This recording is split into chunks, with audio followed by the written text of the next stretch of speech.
បាទសម្រាប់អីទៅអេមានភ្លើងរត់អត់វាយចូលភ្លើងរត់ចឹងបងប្អូនអរគ្នាមើលតាមវីដេអូខ្ញុំចឹងវាមានបញ្ហាណាមួយបានវាអត់វាយចូលភ្លើងរត់ចឹងអ្នកនរគ្នាមើលកន្លែងនេះឃើញភ្លើងលោតផ្លេតបាទចឹងកាលណាភ្លើងនឹងលោតផ្លេតចឹងបានន័យថាខាងភ្លើងរត់គឺមានបញ្ហាចឹងមានបញ្ហាមានពីរករណីទី1បញ្ហាមកពីប្រភពបកគោលអគ្គិសនីបានន័យថាភ្លើងមកអត់គ្រប់ឬក៏ដាច់មកហ្វាទី2មានបញ្ហានៅក្នុងទូនេះតែម្ដងអូខេអញ្ចឹងតើកាលណាឃើញលោតផ្លេតអញ្ចឹងអំពូលសញ្ញាភ្លឺក៏ដោយតើកាលណាឃើញលោតផ្លេតអញ្ចឹងបានន័យថាមានបញ្ហាខាងភ្លើងរត់អញ្ចឹងបើលោតខាងនេះបញ្ហាខាងម៉ាស៊ីនលោតខាងនេះបញ្ហាខាងភ្លើងរត់អូខេអញ្ចឹងតើលោតអញ្ចឹងវាអត់វាយចូលទេអញ្ចឹងយើងមើលមូលហេតុអីបានវាលោតអញ្ចឹងយើងបើកទូមកអ្នកនរគ្នាអាចមើលបាននៅក្នុងទូយើងឆែកមើលលើ fusible បើសិនជាឃើញ fusible ប្រភេទបែបនេះ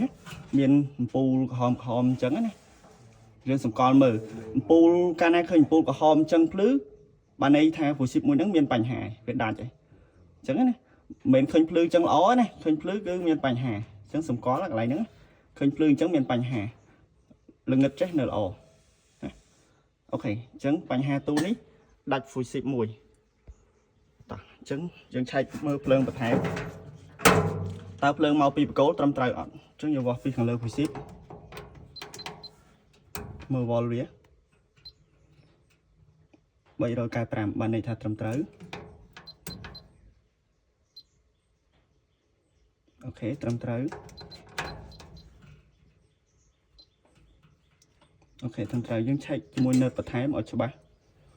ព្យាយាមកុំប្រើប៊ិចភ្លើងមិនសិនប្រើប៊ិចភ្លើងវាស់អត់ត្រូវទេ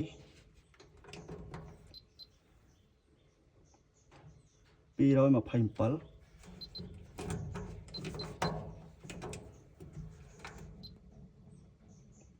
អូខេ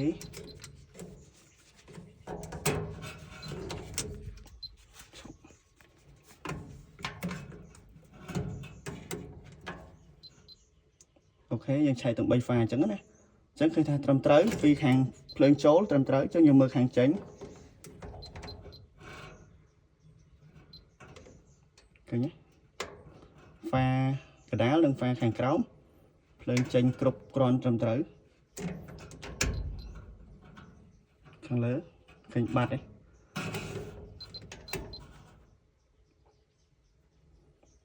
បាត់អានេះបាត់ហ្វាខាងលើបាទអញ្ចឹងដំណោះស្រាយបើកវាចេញអញ្ចឹងមកដកក្របនេះចេញនេះវានៅអញ្ចឹងយើងឃើញភ្លឺអញ្ចឹងយើងបើកវាចេញអញ្ចឹងមកតមកដកក្របនេះចេញដាក់ក្របថ្មីដូរក្របថ្មីចប់តែមុននឹងដូរយើងវាស់មើលបន្ថែមផងឃើញលោមានប្រព័ន្ធនឹងវាឆ្លងខ្សែឆ្លងអី